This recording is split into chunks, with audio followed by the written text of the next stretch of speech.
गर्मी में दो बेटे वर्सेस दो सास की पसंद वाली बहू का पहनावा।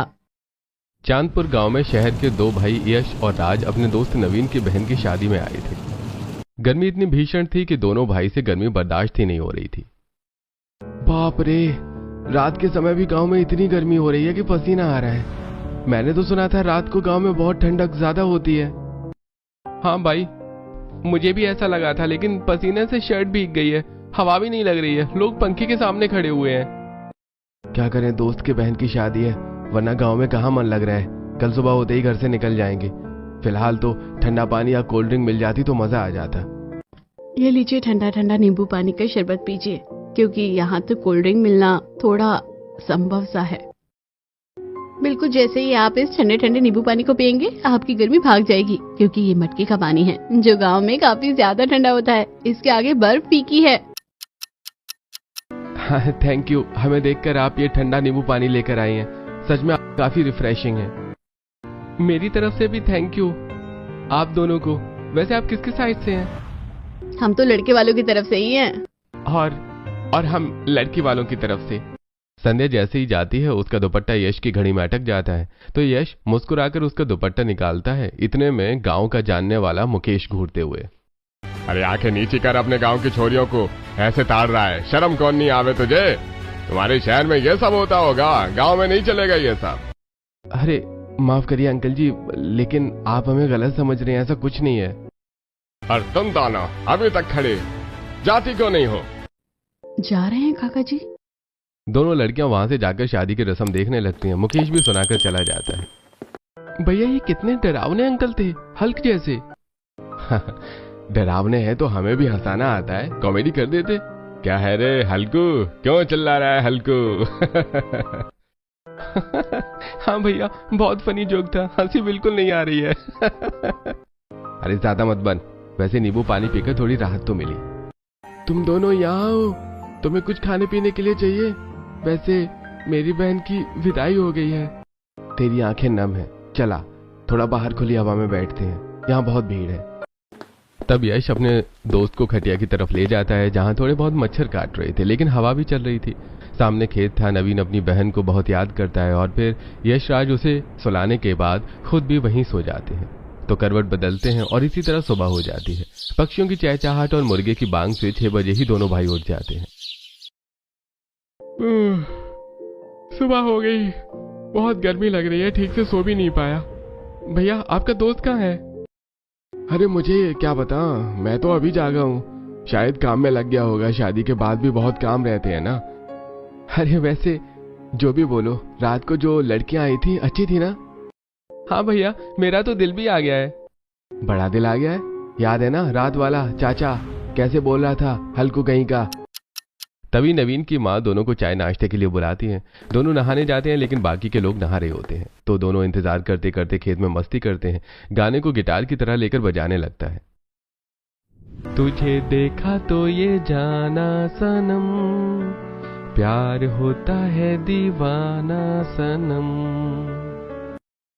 अबे ओए DDLJ के नकली शाहरुख खान, अपने आप को असली राज मत समझ। यहाँ तुझे कोई सिमरन नहीं मिलने वाली है। लेकिन राज, मुझे बहुत गर्मी लग रही है यार, ठीक से खड़ा नहीं हुआ जा रहा है, चक्कर से आ रहे हैं। अरे मैंने आपको बोला था ना रात को खाना खा लो, लेकिन नहीं, आपने सिर्फ वो नींबू पानी ही पिया है। हालत तो खराब होगी ना, ऊपर से गर्मी है यहाँ। हम नवीन भाई के घर से दूर आ गए हैं, चलो इस खेत को पार करके जल्दी नहाकर कुछ खा लेना। यश और राज थोड़ा सा ही खेत पर रहते हैं और फिर सूरज की तेज गर्मी से यश परेशान होता है। बीपी लो होने से चक्कर खाकर बेहोश हो जाता है। इतने में राज मदद की गुहार लगाता है। अरे कोई है, मेरी बात सुनो, मेरे भैया बेहोश हो गए हैं, अरे कोई मेरी मदद करो। तब वहां संध्या और प्राची आते हैं और ट्यूबवेल से पानी लाकर संध्या यश के चेहरे पर छिड़कती है। आंखें खोलिए, आप ठीक तो है, होश में आई हैं। भैया उठो ना, भैया मुझे बहुत टेंशन हो रही है। संध्या दोबारा से यश के ऊपर पानी छिड़कती है। गांव वाले लोग दूर से दोनों को इस हालत में देखकर गलत समझते हैं। इतने में यश को होश आ जाता है। काका मुखिया, संध्या, प्राची का पिता और होने वाले ससुर वहां पहुंच जाते हैं। बेशरम, ये तूने क्या किया? एक पराई लड़की के साथ खेत में गुलछर्रे उड़ा रही है। और प्राची, तू भी शर्म नहीं आती? तुम दोनों को शादी होने वाली है और ऐसी हरकतें। नहीं काका, ऐसा मत बोलिए, ऐसा कुछ नहीं है। हम तो इस भले लड़के की मदद कर रहे थे। आपका शुक्रिया, आपने मेरी मदद करी। आप दोनों वही है ना जो रात को भी नींबू पानी पिला रही थी? अच्छा, तो बात यहाँ तक पहुँच गई। संध्या, प्राची, तुम दोनों ऐसा करोगी मुझे पता नहीं था। देख ले बाबूलाल, तेरी दोनों बेटियों ने क्या गुल खिलाया है। 4 दिन बाद शादी और ये दोनों ऐसा कर रही हैं खेत में। आपको गलतफहमी हुई है मुखिया जी, हम दोनों बस इनकी मदद करने आते हैं। अरे बेशर्मो, कुछ नहीं तो अपने रिश्ते का तो ख्याल रखती जहाँ रिश्ता जुड़ा है। अरे ये क्या बाबूलाल जी, आपको क्या लगता है मैं आपकी दोनों बेटियों के बारे में पता नहीं चलेगा? आ गई हमारे कानों तक ये बात और अब हमें ये रिश्ता नहीं करना। अरे आप लोग गलत समझ रहे हैं। मैं ऐसा मत कीजिए अंकल जी, हमारी न सही अपनी बेटियों पर तो विश्वास कीजिए। वो क्या कह रही हैं? हाँ अंकल जी। अरे अब यहाँ रुकने का कोई मतलब नहीं है बाबूलाल, हम आपकी दोनों बेटियों से रिश्ता तोड़ रहे हैं। ये सुनकर जगदीश चला जाता है। बाबूलाल उसके आगे बहुत हाथ जोड़ता है लेकिन कोई सुनवाई नहीं होती। तब वो अपने सिर पर जोर जोर से मारता है। फिर अपनी दोनों बेटियों को थप्पड़ मारने वाला होता है कि यश, राज उसका हाथ पकड़ लेते हैं। बस कीजिए अंकल, अब बहुत ज्यादा हो रहा है। अरे तुम दोनों ने मेरी इज्जत मिट्टी में मिलाई और तुम दोनों हो कौन जो मेरी बेटी के साथ यहाँ हो? मेरी दोनों बेटियों का रिश्ता टूटा है सिर्फ तुम्हारी वजह से। कुछ दिनों में उनकी हल्दी मेहंदी शादी थी, सब पर बात कर दिया। आपको और मेरी बेटियों से शादी कौन करेगा? अरे बाबूलाल, अब तुम्हारी बेटियों से कोई शादी नहीं करेगा।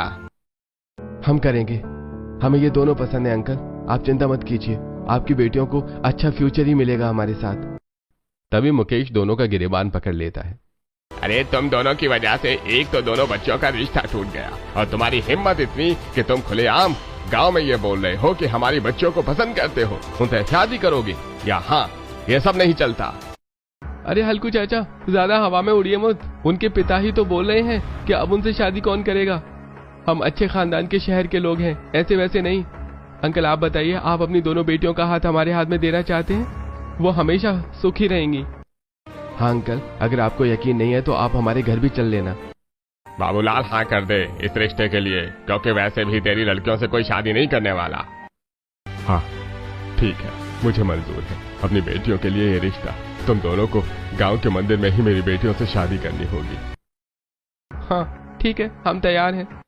फिर गांव के सभी लोग उन दोनों लड़कों की शादी संध्या और प्राची से कर देते हैं। शादी होने के बाद गांव वाले उन्हें विदा दे देते हैं। तब यश अपने पिता हरीश को फोन करता है। अरे यश, राज, तुम दोनों घर कब आ रहे हो? तब से तुम्हारी माँ तुम्हारी राह देख रही है।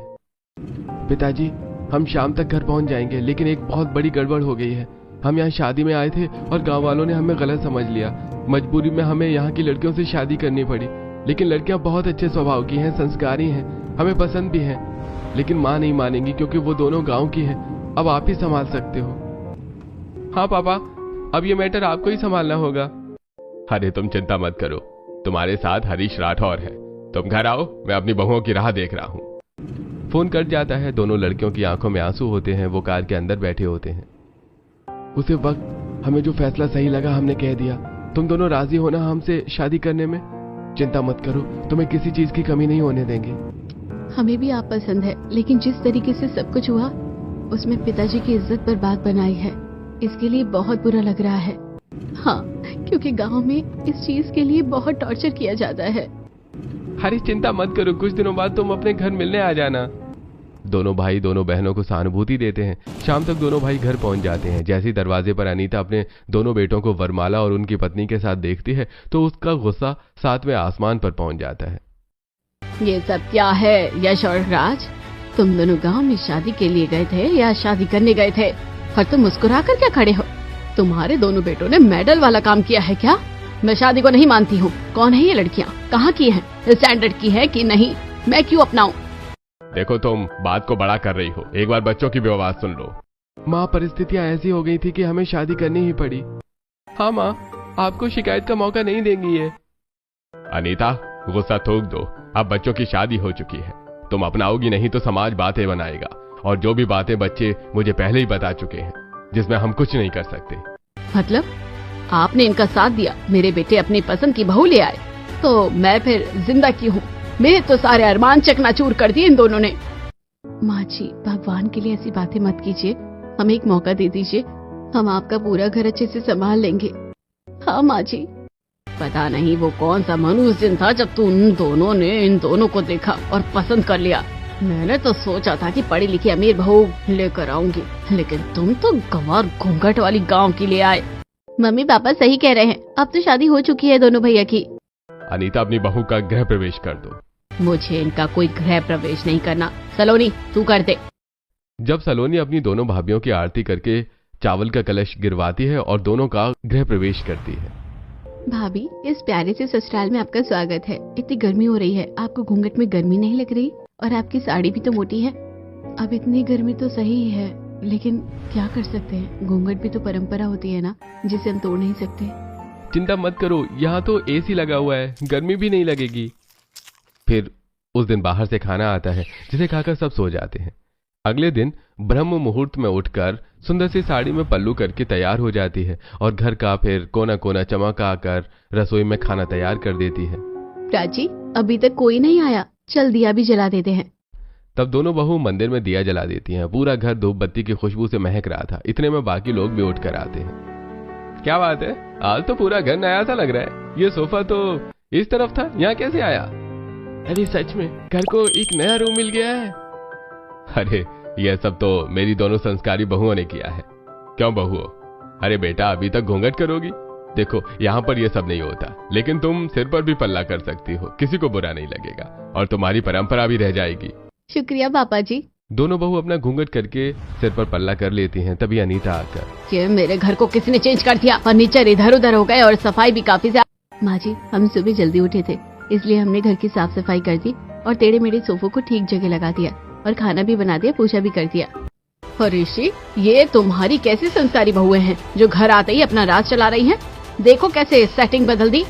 इसे सेटिंग बदलना नहीं, घर को सजाना कहते हैं। बहू के कदम पड़ते ही घर मंदिर हो गया। फिर सभी लोग दोनों संस्कारी बहू के हाथ का खाना खाते हैं, जिसे खाकर खुश हो जाते हैं। लेकिन जानबूझकर अनीता कमी निकाल देती है।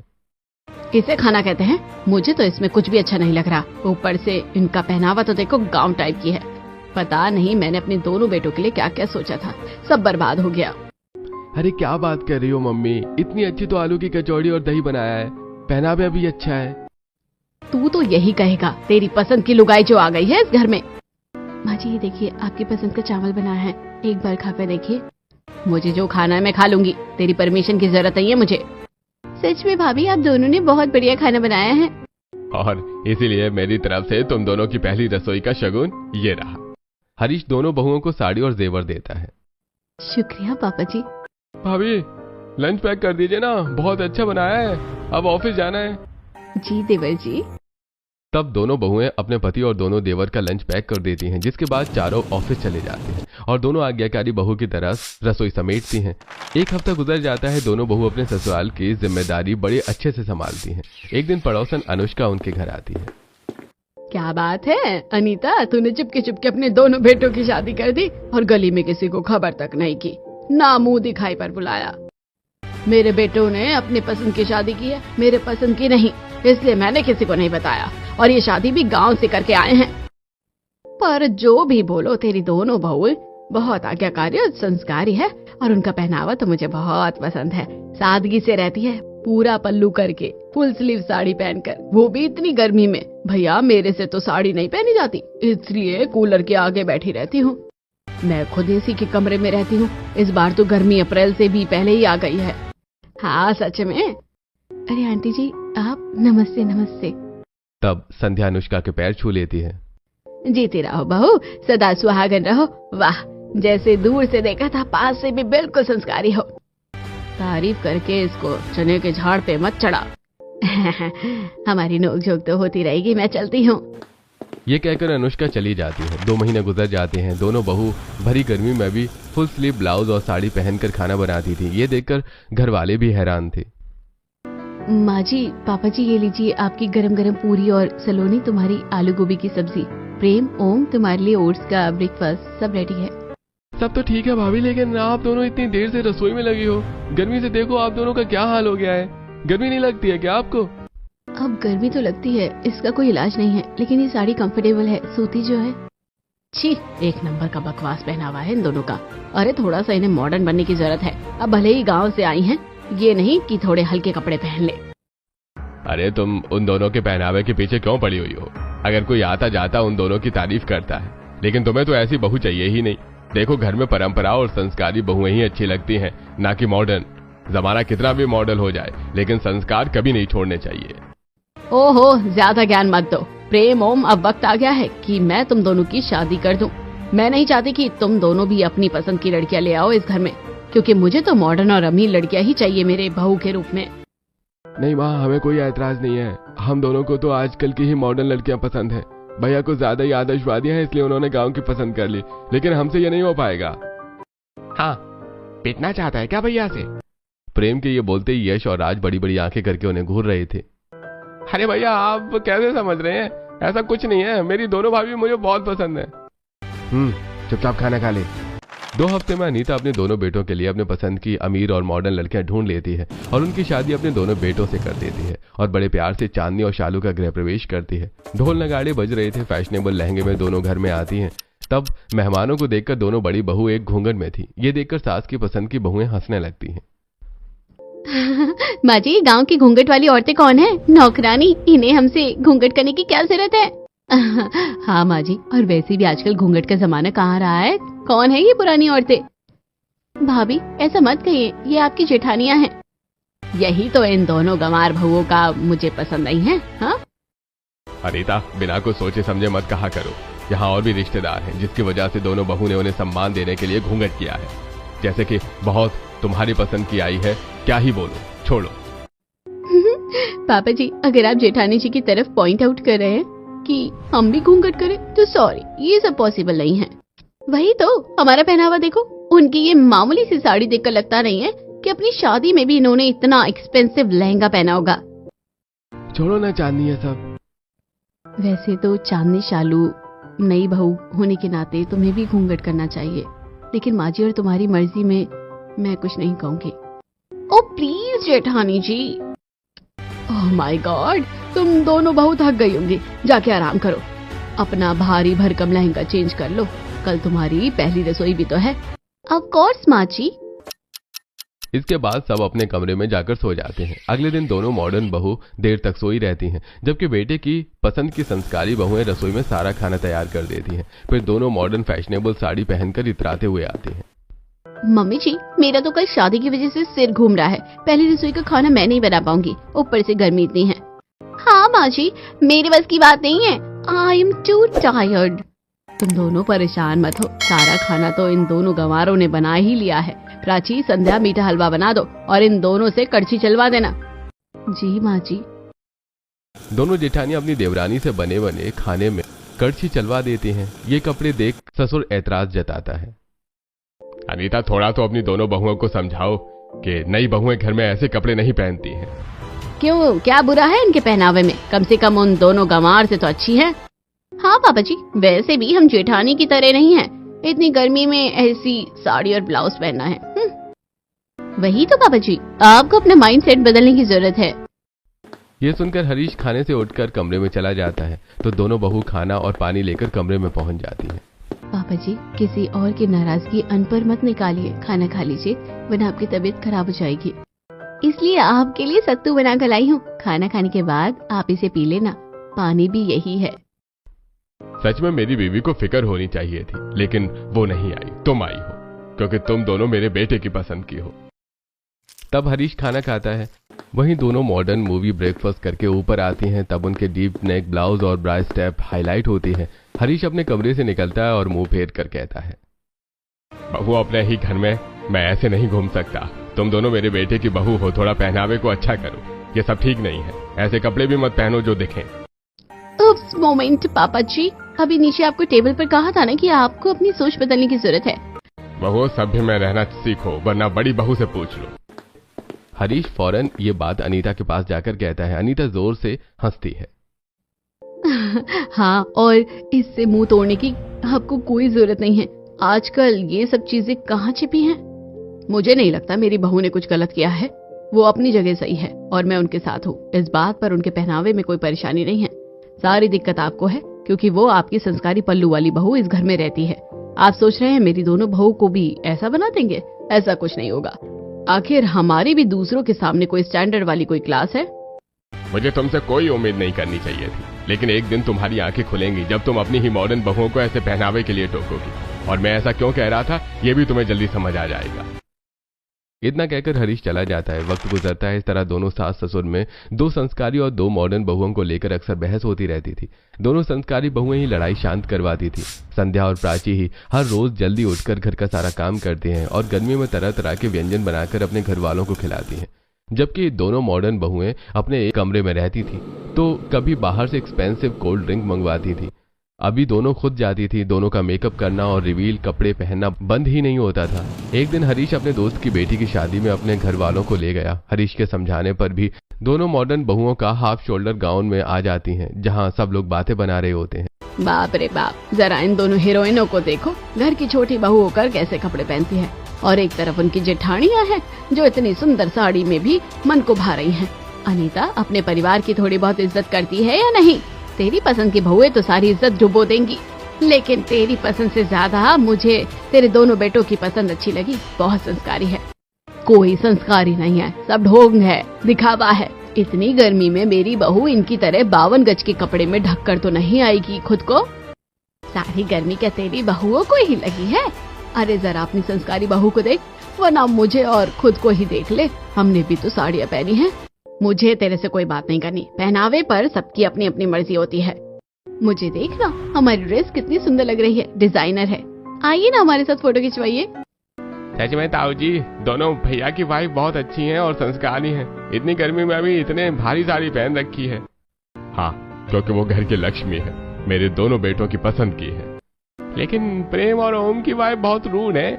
अरे उनका तो बेटा, मैं भी कुछ नहीं कर सकता।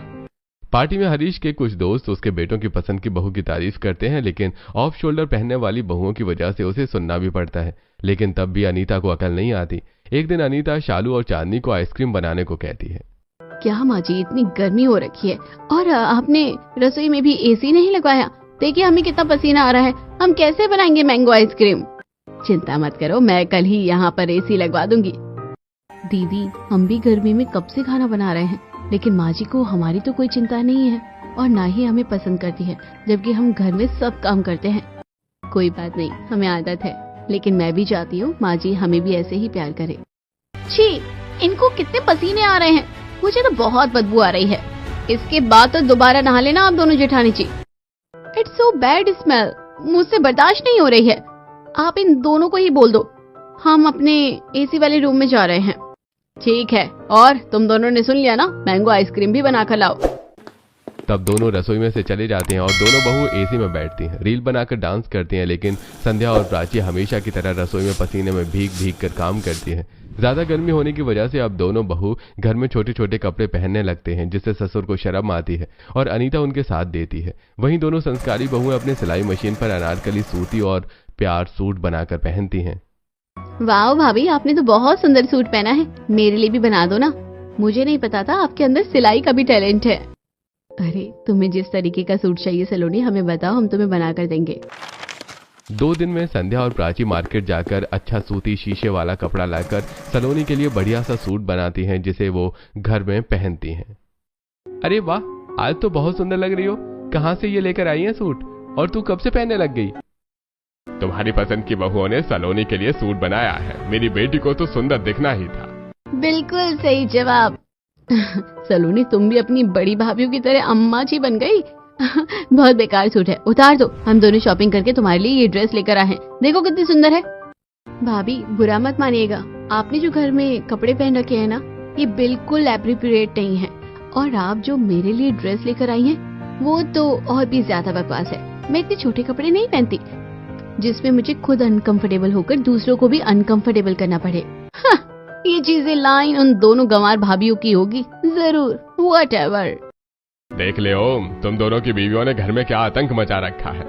ये सही है, अब तो पड़ोस के लोग भी मुझे क्या क्या कर जाते हैं। मैं बात करता हूँ पापा।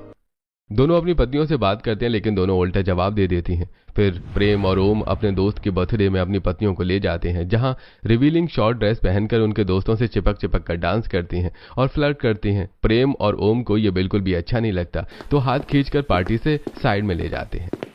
चांदनी, क्या हो रहा है? तुम शादीशुदा हो, तुम्हें शर्म नहीं आती उसके साथ चिपक चिपक कर डांस करते हुए? ये सब तुम्हारे छोटे कपड़ों की वजह से हुआ है। और मनोज, तुझे भी अकल नहीं आती है जो इसके साथ नाच रहा है? अरे मुझसे पहले अपने गिरेबान में झांक, मैंने नहीं। वही दोनों डांस के लिए आई थी और फ्लर्ट भी कर रही थी। चाहे तो शिवम से भी पूछ ले।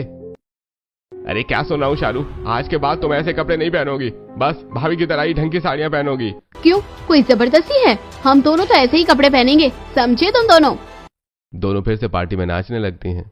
ओ माँ, रिग्रेट हो रहा है कि माँ की पसंद ऐसी है, जबकि भैया की पसंद कितनी अच्छी है। पापा भी उनसे खुश रहते हैं और ये दोनों घर में भी बदतमीजी करती हैं। सही बोला तू। दोनों घर जाते हैं तो अनीता छोटे बेटों की मुरझाई चेहरा देखकर सवाल करती है तो अपनी पसंद की बहू की हरकत पता चलती है। अगले दिन सास चारों बहुओं को मंदिर ले जाती है। तब पंडित उसकी दोनों वेस्टर्न कपड़े पहनने वाली बहू की बेइज्जती करता है और संस्कारी बहू के पहनावे की तारीफ, जिससे अनीता भी शर्मिंदा होती है। बहू, मैंने तुम्हें कहा था ना मंदिर जाओगी तो ऐसे कपड़े मत पहना, फिर भी तुम नहीं मानी। अरे क्यों माँ जी चिक चिक कर रही हैं? हमने तो आपको पहले ही कहा था कि हमें मंदिर, पाठ, पूजा इसमें हमारा कोई इंटरेस्ट नहीं है, फिर भी आप हमें लेकर आई। अब हम तामझाम करके कपड़े पहने क्या? ऊपर से इतनी गर्मी हो रही है, लेकिन आपको कुछ नहीं समझ आता। चांदनी, तुम बाहर ऐसे सबके सामने माँ जी की बेइज्जती नहीं कर सकती। तुम चुप रहो, वरना हमसे सुनोगी। शालू, मूवी देखने चलते हैं, वहीं एसी में बैठकर पॉपकॉर्न खाएंगे। दोनों बहुएं सिनेमा हॉल में एसी में बैठकर अब पॉपकॉर्न खाती हैं। अपनी पसंद की बहू की ऐसी हरकत देखकर चारों जनों से अनीता को सुनने को मिल जाता है और वो रोती है। हरीश की बात पर रिग्रेट हो रहा होता है। बारिश पड़ने से अगले दिन और गर्मी हो जाती है, वहीं जिससे दोनों बहुओं को रैशेज हो जाते हैं तो चंदन लगा लेती हैं। अरे बहू, या तुम्हारे चेहरे पर, हाथों पर क्या हो गया दोनों को? चिंता मत कीजिए पापा जी, गर्मी की वजह से घमौरियां हो गई हैं, तो चंदन लगाकर ठंडक पड़ेगी तो हम ठीक हो जाएंगे। ठीक है बहू। सुनो तुम चारों बहुए, मैंने मन्नत मांगी थी कि मेरे चारों बेटों की शादी हो जाएगी तो गुरुजी को खाना खिलाऊंगी, लेकिन गुरुजी आज अचानक आ जाएंगे, ये मुझे नहीं पता था। अब जल्दी से चारों अच्छी साड़ी पहनकर तैयार हो जाओ, समझ रही हो ना चांदनी और शालू, वरना उनके सामने बेइज्जती हो जाएगी और हम कोई गलती नहीं कर सकते। सही से खाना परोसना। ओह गॉड, गर्मी में ये भी करना पड़ेगा क्या? ठीक है, हम तैयार होते हैं। संध्या और प्राची गर्मी में भी अच्छी भारी भरकम साड़ी पहनकर तैयार हो जाती हैं और खाना बनाने लगती हैं कि सिलेंडर खत्म हो जाता है। वहीं शालू और चांदनी भी जैसे तैसे साड़ी पहनकर आ जाती है।